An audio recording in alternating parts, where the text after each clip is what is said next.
Good morning, everybody. It's Stephen Williams, founder and president of the creditrepairshop.com. And in today's video, what I'm going to talk about is something that you've seen in the news over and over, is that most people, the majority of Americans, can't even come up with $400 if an emergency was to come up.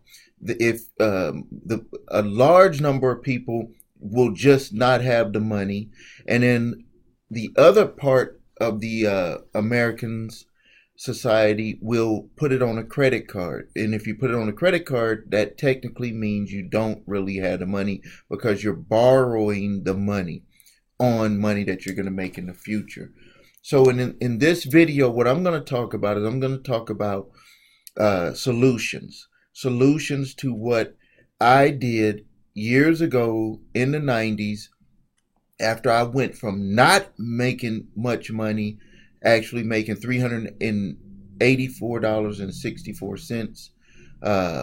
That's how much I was making every 2 weeks when I got out of the military at the age of 19, to making over $100,000 a year 4 years later, to being really broke and paying out all of my money to things that I didn't need to be paying out my money to becoming debt free on the flip side, and moving forward in my life by the year 1999.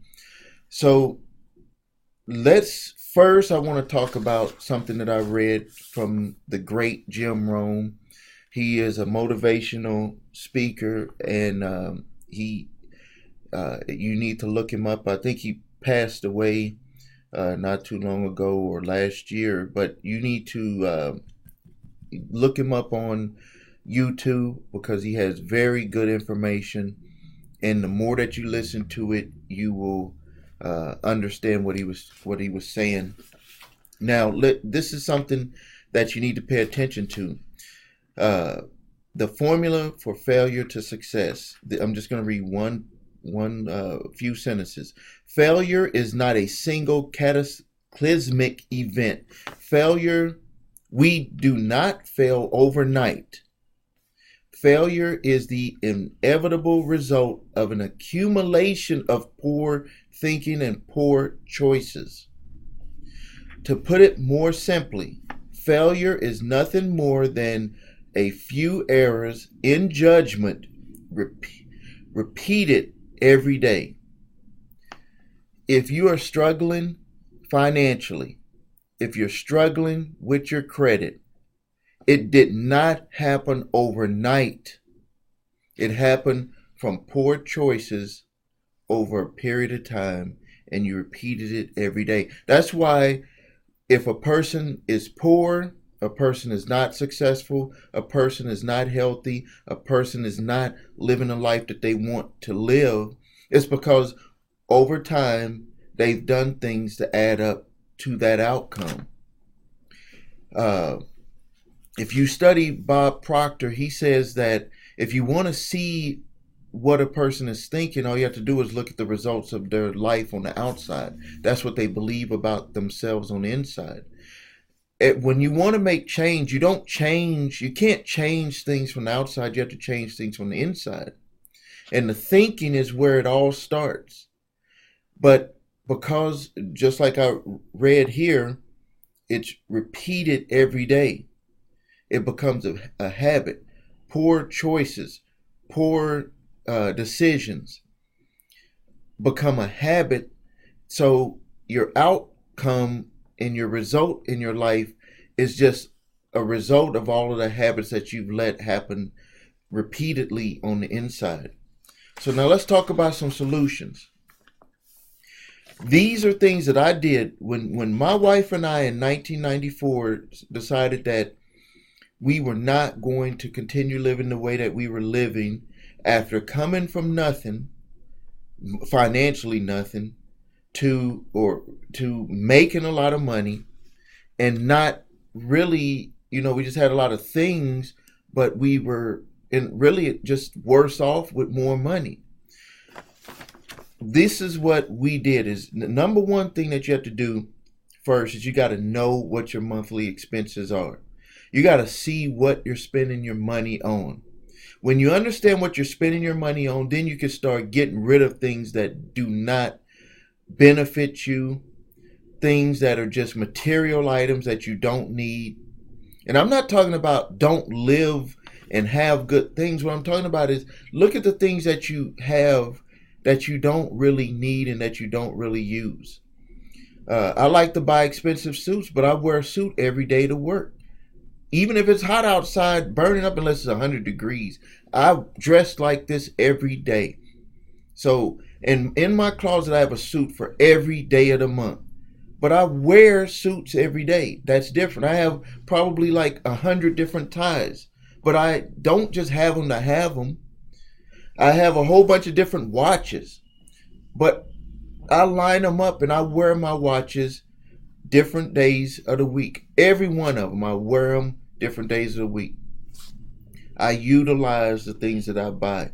I don't waste my money. Now, I'm not going to say that there's not things that I done wasted money on, but what I'm saying is I'm consciously aware of the things that I buy, and there's times that I haven't bought things simply because I understand that it would just be a waste of money.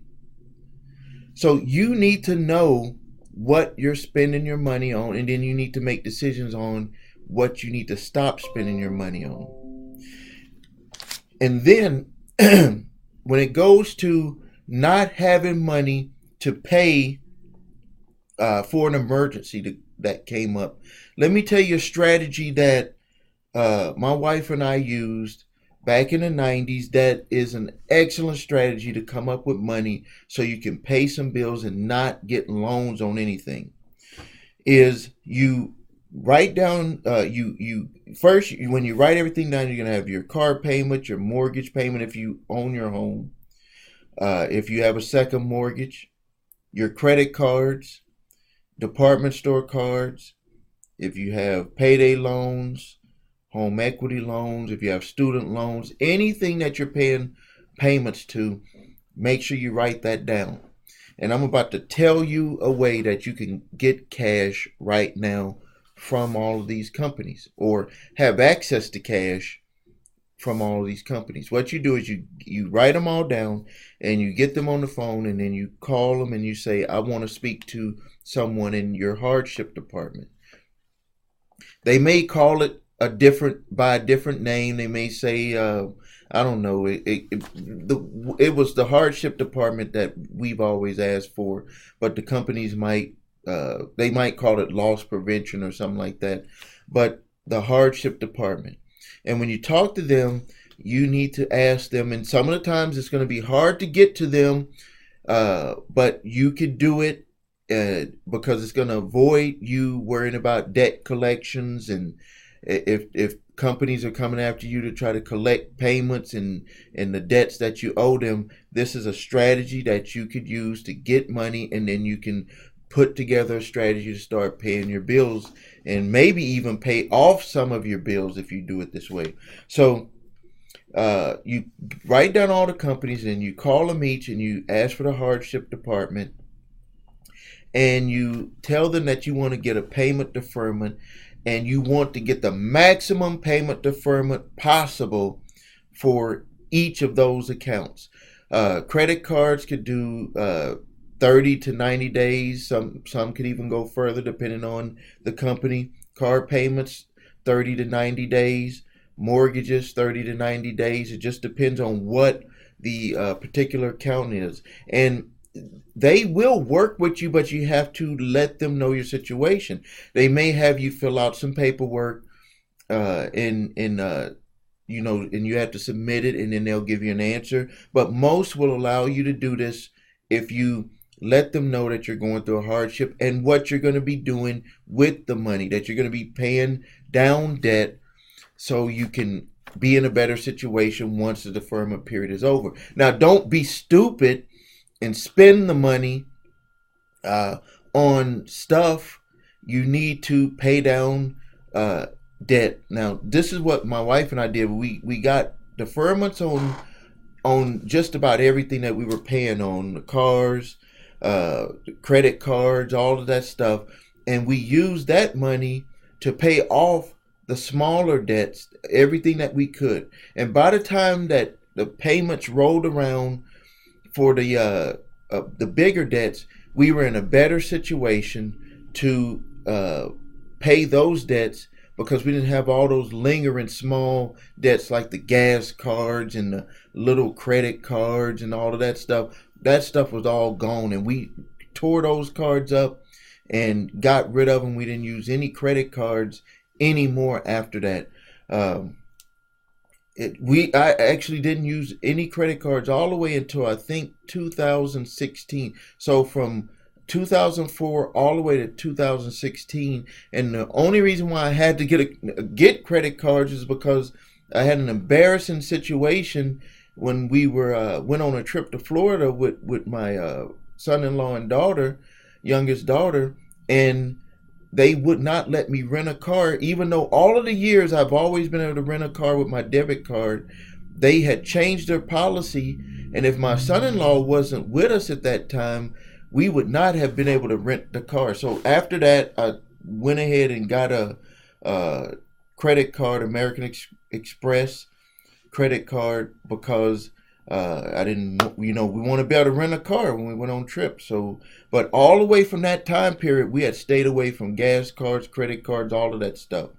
And but this is how we were able to come up with money and then paid down those debts and then move forward. And by 1999, we had paid off all of our debts. And in another video, I'll go over the strategy that we use to get rid of a lot of the stuff that we didn't need. Like we had vehicles that we didn't need, other types of debt that we had. I'm going to talk in later videos about how you could settle debt, how you could give stuff back, and then you could settle on the balances. That's a strategy that we use, and I'm going to go into that in later videos. But let's keep the focus right now. In review, let's talk about it. That your failure it's technically just bad decisions that you repeat every day, and that you got to stop doing that. You have to change your thinking. It's going to be hard at the beginning, but you have to just keep fighting through it every day. Let the frustration flow through you and just keep moving forward. The next thing is write down all of your debts, your bills, your expenses. Write all of that stuff down. Look at what you could stop spending money on that is just extras that you just blow your money on, and then all of the regular bills like your car payment, mortgage, credit cards, all that stuff. You need to get payment deferments, and then from those deferments, you add up what you would have paid, and you look at what you can pay off using that money that you're not going to have to pay with the deferment. Now, when you get the deferments, what they're going to do is they're going to put your payments on the back end. So if you only had, let's just say, 20 payments left, whatever amount of months they defer, they're going to add those onto the back of your loan. And yes, you will be charged the interest for the months that you don't pay. That will be assessed to you, but this strategy works very well to be able to get some money without borrowing money from money that you're already going to be paying out every month, and then a way to pay down some of the debt. This is a very good strategy that you can use. So if I would love to have your comments. If you haven't subscribed to my channel, please subscribe to it. Tell friends, family about it. Tell other people about it, because this is real deal. This is real deal stuff. There's a lot of people that put stuff on here. They have no idea about how to settle debt. They have no idea about credit repair. They really have no idea about how to come up with money, because they really never went through it. They just watched a video or something, and then they regurgitated it in one of their videos. This is something that my wife and I actually went through, and this is something that what I teach my customers to go through to do when they need to come up with cash. And I've even gave this strategy to business owners that were had bad, that we're in debt very bad, and they use the same strategy with business loans, with their mortgages, with their car payments. They were able to in a way, it's like resetting everything, using some money to pay down debt and being able to move forward. That's what this is all about. So again, thank you. My name is Stephen Williams, founder and president of the creditrepairshop.com. And until next time, thank you and have a great day and keep moving forward in your life.